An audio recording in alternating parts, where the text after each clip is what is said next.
Can Citizens Tackle Antisocial Behaviour, written by Ben Rogers, and part of our new series of RSA pamphlets exploring key themes.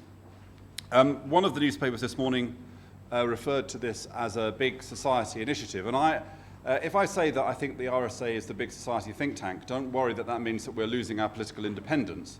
It's simply that in my first speech as Chief Executive nearly 4 years ago, I talked about one of the key issues for the RSA focusing on what I called the Social Aspiration Gap, and that is the gap between the kind of future that citizens aspire to and the kind of future we'll create if we rely on existing ways of thinking and behaving. So that question of how is it you enable and empower citizens to be the people they need to be to create the future they want has been at the heart of our work for several years, and it seems to fit closely with the kinds of questions being explored in the big society work. So as we think about how it is you can encourage citizens and support citizens to be more engaged, to be more self-reliant individually and collectively, and to behave in a more pro-social way, we are commissioning work both internally and externally which explores just those kinds of issues. And Ben Rogers' pamphlet, which explores the role that citizens can play and the kind of support that we can give citizens in tackling antisocial behaviour, fits absolutely squarely into the focus of this organisation, but also, I'd suggested we'll be hearing from the Minister into the kinds of questions which the government is exploring through its big society initiative. So, as I say, it's going to be a very focused event.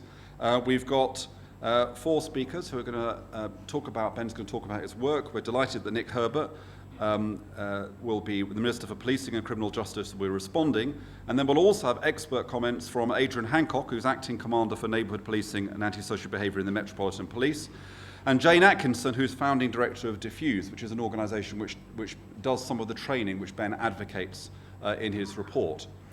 So you'll hear in turn from those 4 people, and then there'll be time for about a quarter of an hour of questions before we let you go, get out onto the streets and start tackling antisocial behaviour. We'll expect you to intervene in at least one incident by the end of the day. So inspired will you have been by what you've heard. So thank you all for joining us. And now I'm going to turn first to the author of today's report, Ben Rogers. I think I just want to begin by saying that, by arguing that big society, co-production, civil renewal are important to all public services, but I think they are particularly, almost most important to policing and criminal justice. I think there are 2 reasons for this. The first is because crime and punishment can never just be the business of the state. They're first and foremost about relations between people.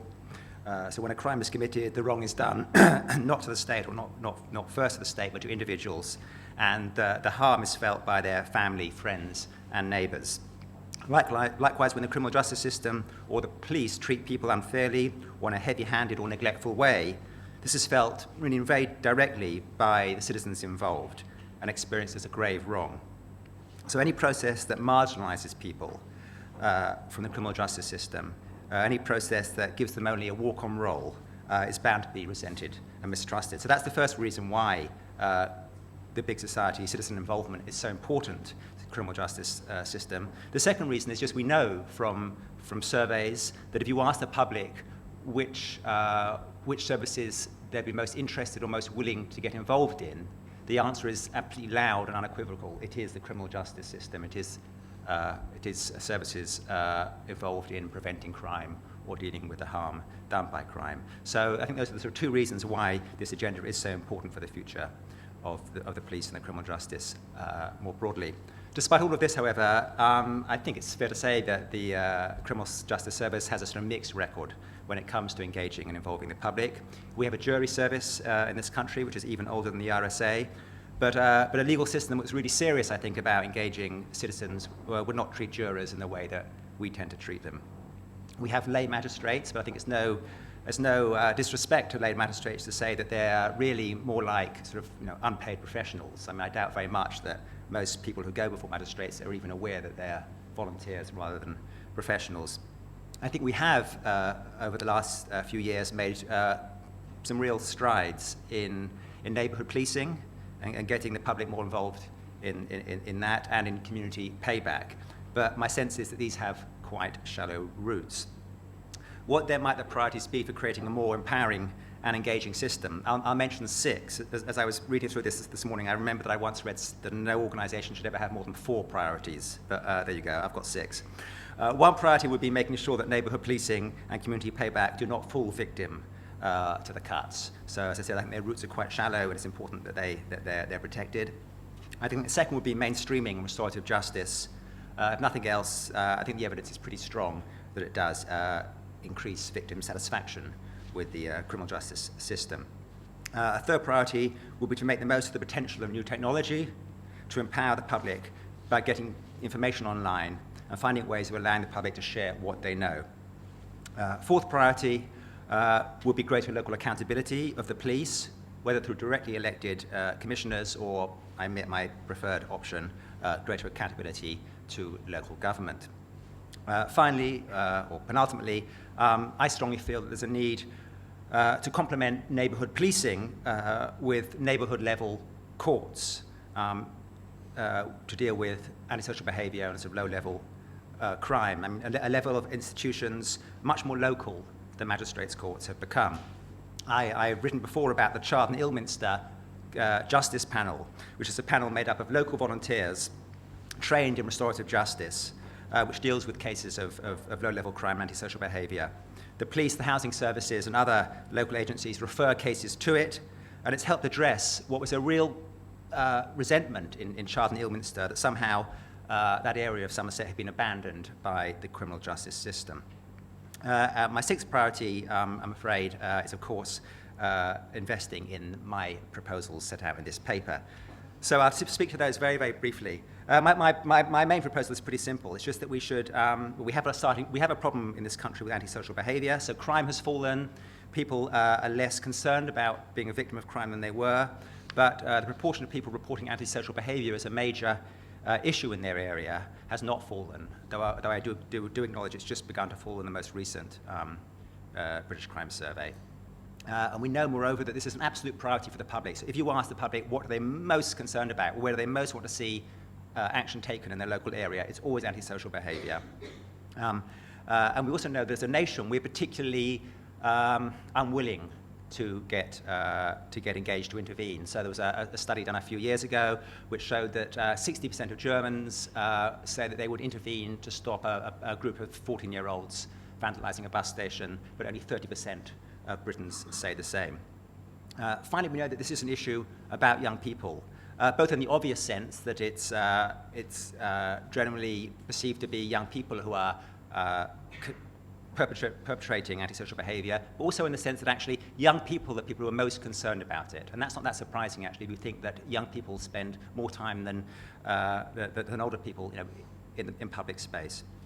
So my suggestion is that we should do more to skill people to deal with this antisocial behaviour themselves, that we should complement the recent drive to strengthen neighbourhood policing by equipping people to intervene and resolve issues without necessarily having recourse to the police. My model is first aid. The first aid course was taught by St John's Ambulance. It was developed by an army surgeon, Peter Shepherd, in Woolwich in 1877, and it spread like a contagion. Within 10 years, it was being taught in 300 centres around Britain and the world, and by the 1960s, 9.5 million first aid certificates had been issued. So I argue that training community safety could give people the ability and the confidence to intervene. And this confidence is key. I think there's actually evidence shows there's quite a strongly held, shared set of views about what constitutes unacceptable behaviour in public places. So even people who litter say they don't approve of littering. But we are, for a number of reasons, nervous about intervening. I think partly sometimes we send off the message as the state that you shouldn't intervene. There are stories out there about how when people do intervene, they don't get the support of the state. People are very concerned, obviously, about the danger, about being attacked. And I think also, actually, we're just worried about whether it's appropriate to intervene and about sort of losing face, being humiliated. I don't think that should be underestimated as a factor which deters us from intervening. So what would training consist of? I think would be 3 core skills that we're talking about. teaching how to read a situation, to work out whether it's so trivial that you can walk on by, whether it's so serious or potentially serious that you need to call the police, or whether it's in between those and where you can sort of safely and constructively make a contribution. Secondly, I think a set of skills around, sort of physical skills around self-defense, knowing where to position yourself so you can get out safely, knowing how to protect yourself if you're attacked, knowing how to help someone if they're being attacked. And the final set of skills, in a sense the most central of all, is skills in conflict resolution and in mediation. It's about knowing how to sort of talk someone down when they're very het up. It's about knowing how to mediate between people when they're having an argument. These skills, of course, are taught. They're taught to the police and to PCSOs. Teachers acquire them in the course of their work. And they are, I think, sort of below the radar, being taught, to some local government, public service workers. So who would these skills be aimed at? Well, I'd suggest they should be aimed at anyone who'd find them useful. Most obviously, that would be the public service, the local public service workforce. It could be also shopkeepers, publicans, and ordinary citizens, parents, young people, and so on. So that's my case. I've only got a few minutes. I won't go on. I'll just end with a sort of story that something I witnessed recently. I mentioned this on the radio today, and Matthew didn't believe it was true, but it really did happen. It was after the World Cup, and I was just after England being knocked out of the World Cup, and I took my two sons to the playground, and a guy turned up. He was sort of rather the worse for wear, and he went up to the warden who was there and said he wanted to use the loo. He didn't put it quite so politely, and the warden said he couldn't. There was a loo, but he couldn't use it because it was for kids only. And he sort of swore at her and said, well, he was going to use the sandpit, and wandered off. In fact, he just wandered out of the park. But before he'd left the park, the warden had already picked up the phone and rang the police. Then 10 minutes later, something else happened, which was a mother came up carrying a child, and she said, my kid's just cut her foot by the slide. Somebody's left some broken glass there. And the warden said, well, I'll go and clean up the broken glass, and then I'll see to your kid's foot. There's nothing to worry about. I've done a first aid. And I was really struck by that contrast. In one case, you have immediately to resort to the police. In the second case, some quite modest training has given you the confidence to deal with the situation. So that's my case, and thank you very much. Thank you very much indeed for having me here. It's a huge pleasure to be here at the RSA and to be able to speak in response to this report about an issue that's of great concern to the public and to the government as well. And I think that first of all, I would like to say that I hugely welcome this report and agree with a very great deal of what it suggests. It seems to me to be absolutely on the money in talking about citizen empowerment and the potential role of the big society in fighting crime and antisocial behaviour. And I read with interest the description of the Woolwich Model. I would just like to pause to reflect that Michael Gove has the privilege of constantly talking about Swedish models, whereas I seem to be talking about Woolwich models. Not quite so exotic, but I think just as important. We know what the problem is, but actually I think it is important to restate it because of the danger that this problem can be demoted. Antisocial behaviour blights lives. It's an issue which is of huge concern to the public. It focuses very high up on people's list of issues of concern in their neighbourhoods and about crime. At its worst, it can cause serious harm. Indeed, much of antisocial behaviour is crime, and the very use of the term antisocial behaviour, I think, can cause a kind of downgrading of the significance of it and the way in which it can impact upon individuals and neighbourhoods and ruin our quality of life. The inquest into the tragic death of Fiona Pilkington highlighted a number of key weaknesses in our approach to antisocial behaviour. The first, that the police and other agencies weren't consistently prioritising antisocial behaviour or recognising the fact that it can cause serious harm. The second, that there could be poor interagency working, and particularly concerns over the recording of incidents and the sharing of information between agencies.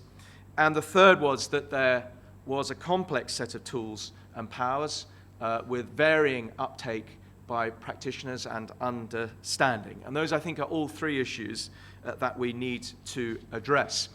We do so as we move, I believe, into a new age, one that I think the RSA's pamphlet has understood, and that is the move from the decade of what you could call 2 C's, which are cash and centralism, towards 2 A's, which are austerity and accountability.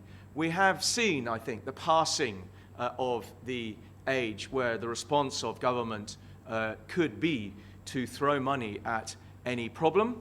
That's because there is no money, to coin a phrase, and I needn't labour that point.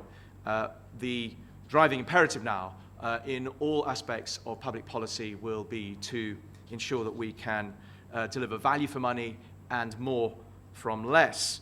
But we've also seen, I think, the end of the era where government believed that the way to solve social problems and improve public sector performance was through a system of centralized grip, of targetry, of levering up performance by central effort. The age of deliverology is over, and the underlying theme of the government's approach to public sector reform is that of ensuring, by contrast, they focus on the importance of delivering outcomes, of empowering both professionals and citizens to deliver those outcomes, but hold people to account for them, for far less prescriptive behaviour from government and interference in process. And that thematic approach to public sector reform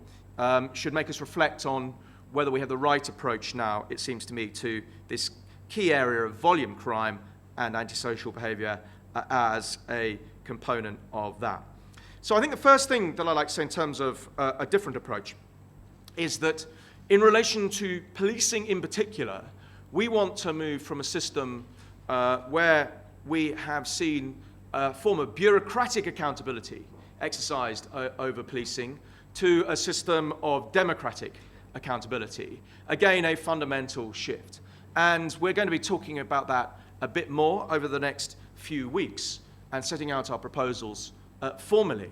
But the important principle is that there should be an exchange which involves the Home Secretary directing less from Whitehall, ending the central direction of policing, except for those matters which are clearly the continuing concern of the centre, relating to things like counter-terrorism and serious organised crime, issues that cross force borders. And in exchange for that, ensuring that we have far greater local accountability of policing, replacing invisible police authorities with directly elected individuals with a mandate to hold the local police to account. And I think that one of the very important things that those locally elected individuals should do is focus on antisocial behaviour. And they will focus on antisocial behaviour as they appoint chief constables, as they draw up local policing plans, as they set budgets. And the reason they will is because they will know that that is a huge priority for local people whose mandate they seek. And I believe that this police reform, which is a really important reform, which in one sense just represents a rebalancing of the tripartite arrangement between the independence of chief constables, which will be preserved, the local and the national, is in another actually potentially immensely empowering in terms of our ability to ensure that communities are equipped to deal with antisocial behaviour, because it answers and will help to answer the question, who is responsible for making sure that there is action to deal with these problems? And the real potential for directly elected individuals is that they will be able to become involved not just in holding the police to account, but also in ensuring that other efforts locally, which I'll come to in a minute, are coordinated and that there is accountability for the performance in ensuring that communities are safe and that these problems are dealt with. Secondly, I'd like to pick up on what Ben was saying and underline the importance of neighbourhood policing. I think that there was a period of policing practice which forgot about the importance of neighbourhood policing. It's always struck me as something of a paradox that we had to look over at one point to what was happening in Chicago and New York to be reminded of the importance of things like broken windows policing, police officers being on the streets, police officers being in neighbourhoods, police officers holding meetings with local members of the public, the visibility of policing, that it wasn't enough just that there was effective response or effective crime-fighting units or that police officers should be in cars or in police stations. When many of us went over to New York and over to Chicago to look at what was going on, we were constantly reminded by the police officers who were pioneering, as we thought, this form of neighbourhood policing over there, that they weren't doing any such thing, that they were simply putting into practice everything that had been taught to us by Sir Robert Peel and the principles of policing which he then set out. And we had to relearn that in this country. And the development of neighbourhood policing, of that visibility on the streets, is something we should cherish and seek to protect. And yes, we will be moving into an age where money is going to be tight. The police cannot be assured over the next few years of rising budgets as they had over the last few. But we are clear that the people's priority is to ensure that there is visibility and availability. And we will do everything we can in terms of driving out cost and asking chief constables to drive out cost, reducing bureaucracy, to ensure that police presence on the street. And that isn't just a passive presence, it's an active presence, and the involvement in neighbourhood policing teams that will help to deal with antisocial behaviour. Problem-solving, preventative, engaged community policing, I think, is incredibly important. And delivered through an ever-widening police family, which I think goes to the point in the report about a uniform presence which can be delivered not just through police officers but also through community support officers and indeed through other people who can be accredited, whether it's wardens and so on. Wherever these people have been introduced, they have been found to be popular, responsive to the needs of local communities, and we should not only welcome this widening of the police family but actually look to further ways to promote that. That goes to the third thing I want to say, which is that the police cannot fight antisocial behaviour alone. We know that it is effective local partnership that will really take action in dealing with antisocial behaviour.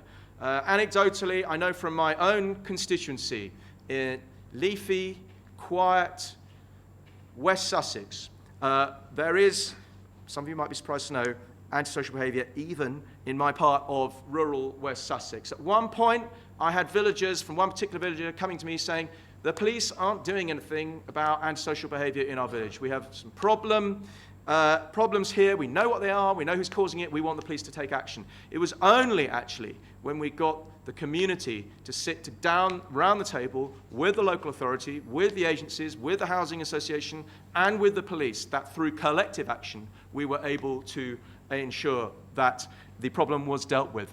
Everybody has to step up to the plate. It cannot be left to the police alone. The police, yes, must play their part, but actually it's really important that we get effective local partnerships. And one of the things I want to do is look at the rigour and effectiveness of community safety partnerships, which in principle can be powerful weapons in dealing with volume crime, preventing crime and taking effective action, but can also be bureaucratic places where meetings are endlessly held and nobody is properly accepting responsibility for dealing with the problem. We must inject accountability and performance into the community safety partnerships. That is where, in my view, the directly elected individual could have a key role, but of course, local authorities will continue to have an important role as well. And other agencies, those that are delivering housing and so on, everybody must step up to the plate and the lines of accountability must be clear. And related to this, this idea that the police can't fight crime alone is exactly the theme which the RSA have picked up on, which is that we need to build this concept of the big society. So Robert Peel again said famously, the police are the public and the public are the police. To some extent, I think we have always drawn this, or tended to draw this very firm dividing line between what the police can do and what citizens and communities can do, when we know it is a partnership that works. Think of Neighbourhood Watch. Actually, it's been established for some time. Millions of people taking part. How much more potential is there in that? How much more potential is there in community crime fighters, in volunteers taking an active part in ensuring that their communities can be protected? What people want is not to be told, you're on your own.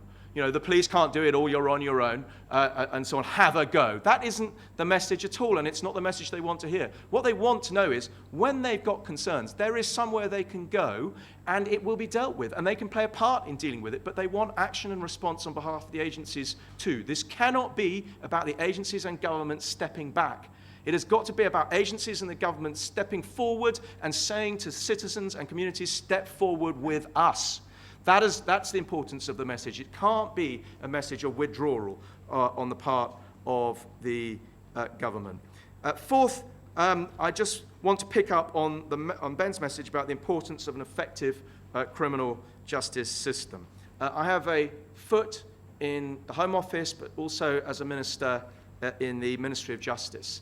And part of the reason for that uncomfortable positioning is to ensure, or try and ensure, that we have a holistic approach to the reform of the criminal justice system.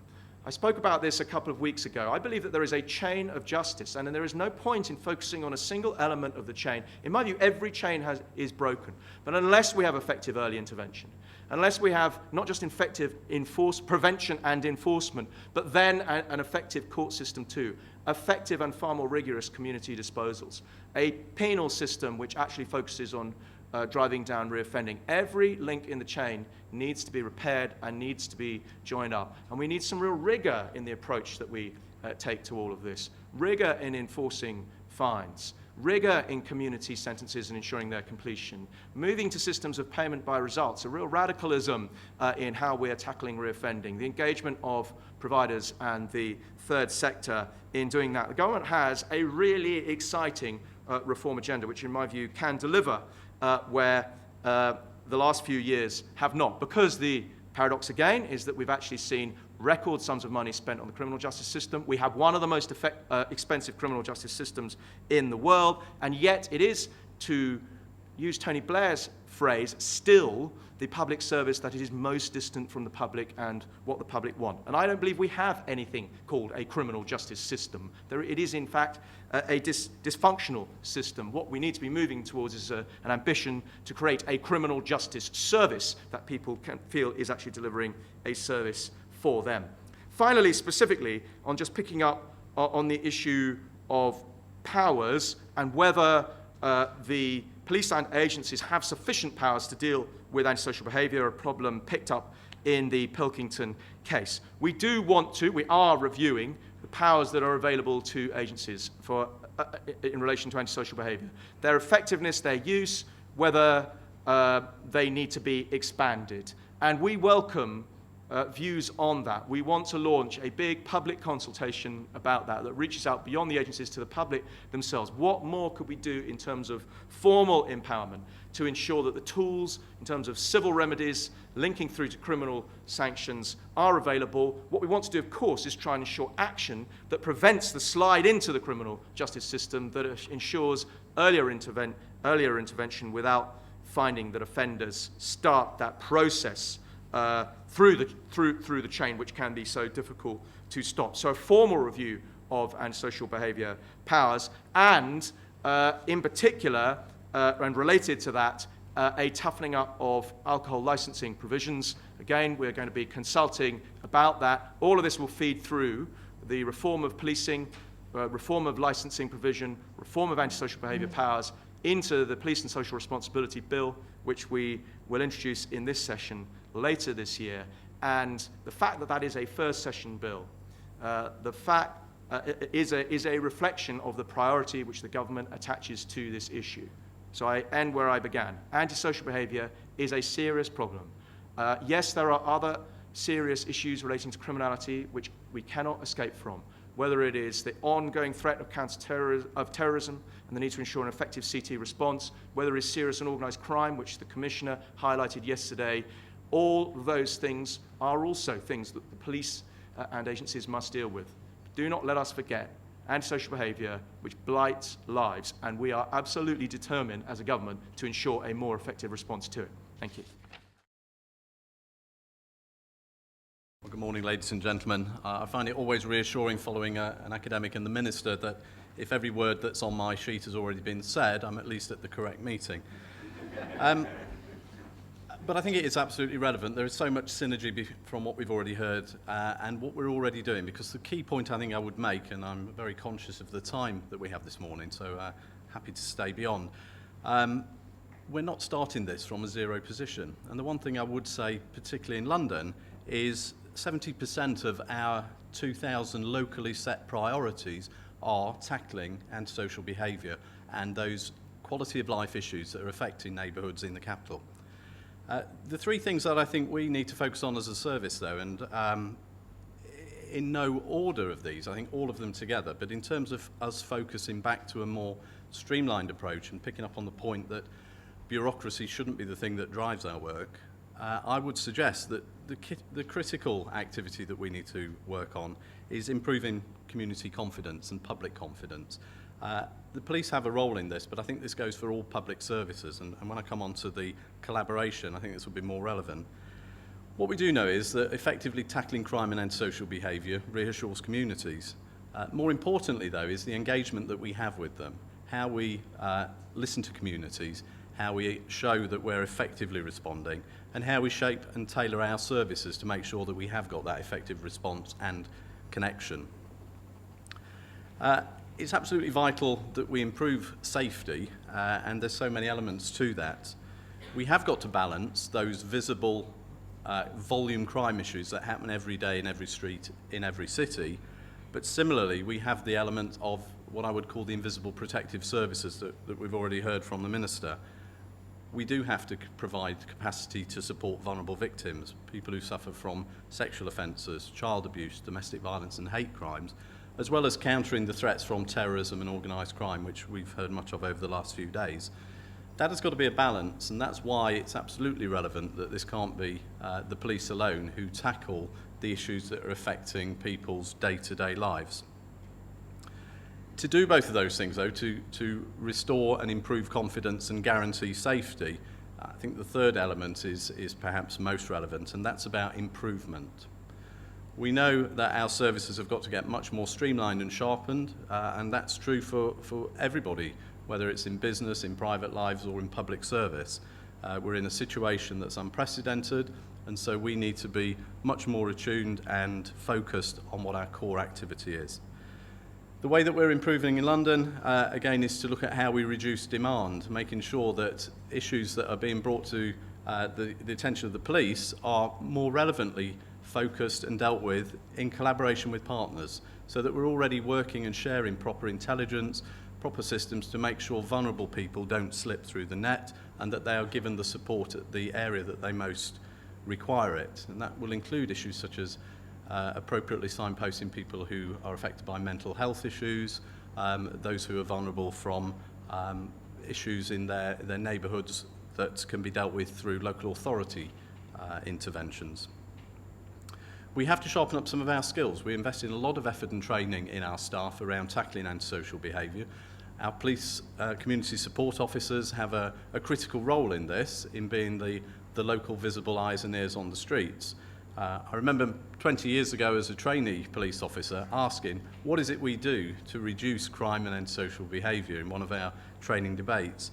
And the response from a rather vintage training sergeant was, you do it by your mere presence. Well, that may have been true some years ago, and it's absolutely right that we think about the Peelian principles. But nowadays, with the increase in demand, the increase in expectation, and actually the change in society and their intention and willingness to either get involved or challenge, simply being a presence in the streets not enough. So our training and effort needs to be more focused. Finally, and I will close on this, it's about the response that we provide as well.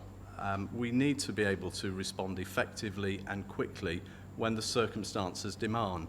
At the same time, though, I think we need to enter into more realistic conversations with the community and with the public at large around what that response should be, and that we have a very clear contract of agreement as to what is an emergency and what is important.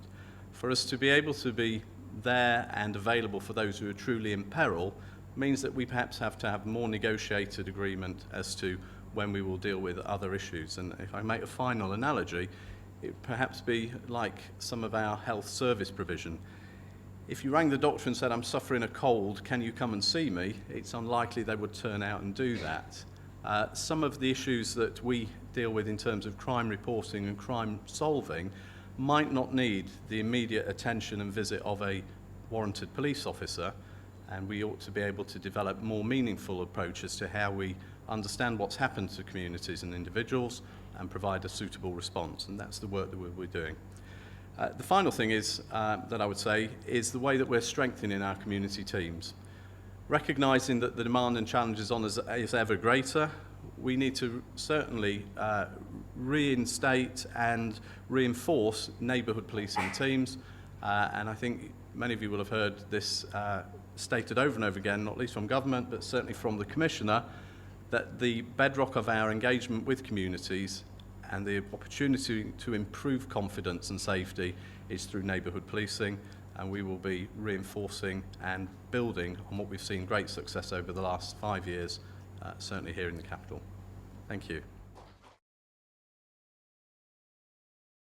Great, and then finally, before we open up to a round of questions, Jane Atkinson, who's founder of, director of Diffuse. When Ben first came to us with this idea of training citizens so they'd know how better to deal with difficult situations in the community, we then had a seminar and found out that this was already being done. Now, we could have written a report saying that we would do it better, but actually that's not the way the RSA works. We work in partnership and collaboration. So we were delighted to find out more about Diffuse's work and indeed to be working with Diffuse to think about developing some future projects together. So, Jane, over to you.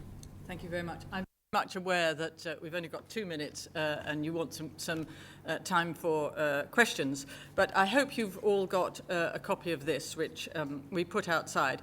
And basically, 3 years ago, I set up Diffuse because none of us want to stand by when we see scenes of antisocial behaviour. We all have a natural urge to do something, but we're anxious. We don't know what to do. We haven't got the skills. We're worried that we might make the situation worse. We're worried that we might get hurt, or someone else might get hurt. But I was aware that there were some people and organisations who have got the skills.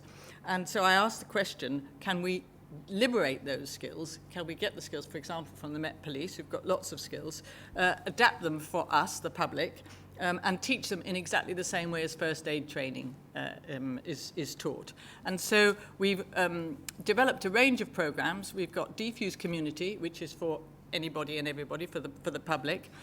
Diffuse Public, which is for public sector workers who face confrontation as part of their work. So, for example, housing officers, antisocial behaviour officers, estate wardens, people like that. We have Young Diffuse, and we've done some work with the Met Police cadets and some young people who've been identified as being in danger of getting involved in gangs, and we've worked with them, giving them skills, because quite often with young people, they resort to violence because they haven't got the communication skills to be able to use those instead. And we also have Diffuse Community Business, a strand for businesses. Some businesses where the staff have confrontation from members of the public, but also inside businesses there are conflicts between colleagues and with clients, and the business model is buy one, get one free for the community. So for every one that a business buys, we run one for free in an area where there's a lot of antisocial behaviour. And Ben described very well the elements of the programme.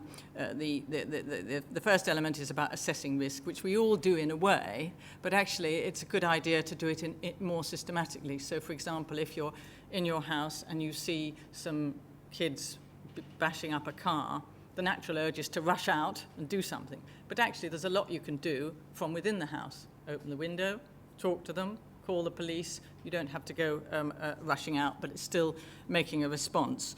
So looking at the risk, assessing the risk more systematically. We also do quite a bit about what the legal position is, and there's a lot of anxiety about what one's legal position is around that. Then we do quite a bit on actually how you stand, where you position yourself, how you can look confident but not look aggressive. And finally, but most importantly, the most important element, and the element that starts each programme and is the biggest part, and that is the skills around how to de-escalate confrontation, how to communicate effectively in highly charged situations. We can use those on the streets, in work, in the home, and our aim is to get those skills out to everybody. In the model of first aid, some people will do a lot of training, some people will just do 2 or 3 hours training, but we can all improve our skills so that together we can make more of an impact. Great, thank you very much.